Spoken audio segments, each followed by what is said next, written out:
देवभूमि रे चली जीवन खोजा निखोज लोकों को उद्धार करने चली जोरदार रेस्क्यू ऑपरेशन 100 रु अधिक लोक निखोज थिबा बेले 10 जवान कौन पत्ता मिलुनी सेनार हेलिकॉप्टर सहित एनडीआरएफ टीम एक्टिव होई उद्धार कार्य को जोरदार करिसेंती निखोज मान को चिन्हट करने घटनास्थल में संधारी कुकुर नियोजित होईछि उद्धार कार्य में 250 जवान सामिल होइछंती उत्तरकाशी में बादल फटा वर्षा भूस्खलन जोगु 5 जनक मृत्यु होईछि धराली रे व्यापक क्षयक्षति होईछि किंतु भूस्खलन एवं फ्लाश फ्लड रो भयावहता को देखिले आशंका करा जाउछि क्षयक्षति अधिक होई पारे तेबे जो परिमाण रे कादुओ माटी पत्थर सबु जनबसती उपरे मारी जाइछि सेतरु लागुछि या भितर अनेक लोक फसी जाइथिबे किंतु संपृक्त अंचल रे पहुंचबा वर्तमान प्रशासन पई काठिकर पाठ होइछि रास्ता जेतु सबु धोई जाइछि उत्तराखंड मुख्यमंत्री पुष्कर सिंह धामी आकाश मार्ग विपर्य अंचल बुली देखिछंती।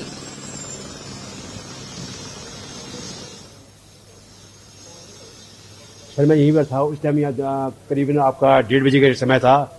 अचानक ऊपर से मलबा आया बहुत तगड़ा जिसमें 30 से 40-50 तक मतलब होटल में बह गए और आपका 200-250 से ज्यादा लोगों का हताहत होने का भी खबर है और कुछ लोग का भी लाश मिला है यहाँ पर। साहब मैं यहीं पर प्रेजेंट हालत में था जहाँ पर मैं इसी लोकेशन में खड़ा था और मैंने जो है शुरू से लेकर लास्ट तक भी मैंने पूरा यहाँ का मंजर देखा है और बहुत ही खतरनाक था साहब। मैं अपनी लाइफ में 50 साल मेरी उम्र हो गई है और मेरे पिताजी लोगों के मेरे से भी बड़े हैं, मेरे जो दादा लोग थे उन्होंने भी कभी मतलब ऐसा नहीं बताया कि ऐसे कभी हुआ होगा। मैंने पहली बार ऐसा मंजर देखा था, बहुत खौफनाक। हमने कभी नहीं देखा बाढ़ आते हुए, इतने उम्र हो गए हमारे, हमने कभी नहीं देखा। हाँ ये साल देखा, क्या देखा हमने, कच्चा बच्चा सब मरा हमारा। लेकिन उसके बाद होटल के स्टाफ हैं जिनके कोई अपने परिजन नहीं है, वो बता नहीं पा रहे कौन कौन लोग वहाँ हैं। तो धीरे धीरे अभी पता चलेगा, कनेक्टिविटी है ही नहीं तो हम लोग वहाँ नहीं जा पा रहे, वहाँ के लोग यहाँ नहीं आ पा रहे, तो इसीलिए कुछ पता नहीं चल रहा है ऐसे मैसेज। लेकिन अब सुनी बातें हैं कि इतने तक लोग कंफर्म हो चुके हैं। वो थोड़ा सा कुछ लोग इधर भाग के आए थे तो उन्होंने बताया उस तरफ से पानी आया सर एकदम से, और वहाँ से पानी बहुत तेजी से आया। माता जी मेरे किनारे बैठी थी, मैं उनके बगल में बैठा था। तो जब पानी आया तो मैं अलर्ट मोड पे आ गया, मैं घर से भाग चुका था।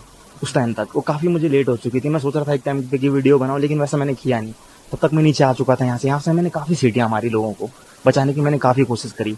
मेरी सीटियां उनको किसी को सुनाई भी दी, लोग उस तरफ भी थे, उस तरफ भी काफी लोग थे, अलर्ट मोड पे आ चुके थे लोग। लेकिन मैंने सबसे पहले यहीं से सीटियां मारने की बहुत कोशिश करी, लोगों को मैंने बचाने की बहुत कोशिश करी, लेकिन लोग बच नहीं पाए। तब तक बहुत कुछ हो चुका था सर। बहुत डरावना हो गया था, बहुत हम लोग चिल्लाते रहे, पता नहीं कितनी हत्या हो गई, पता नहीं कितने हो गए। हमारे पंडित जी भी जा रखे थे वहाँ मुकबा से, सुधांशु सेमान, वो आगे सुरक्षित। पता नहीं है कितने लोग गए, कितने लोग रह रखे, कितने लोग कहाँ क्या, कोई पता नहीं। वो गंगा जी जाने और भगवान जाने। मतलब कुछ लोग तो हमने मतलब सामने अपने आंखों के सामने मतलब जो मलबे के नीचे जो हमने दबते हुए देखे थे, मतलब जो बिल्डिंगें जैसे जिस तरीके से उड़ी थी, मानो जैसे मतलब उसमें जैसे कोई बम पड़ा हुआ हो और जैसे किसी ने बटन दबाते ही मतलब वो जो मतलब एकदम धमाके के साथ मतलब तार बार हो गया था कि मतलब कुछ था यहाँ पे, मतलब कुछ नहीं था, सब बराबर।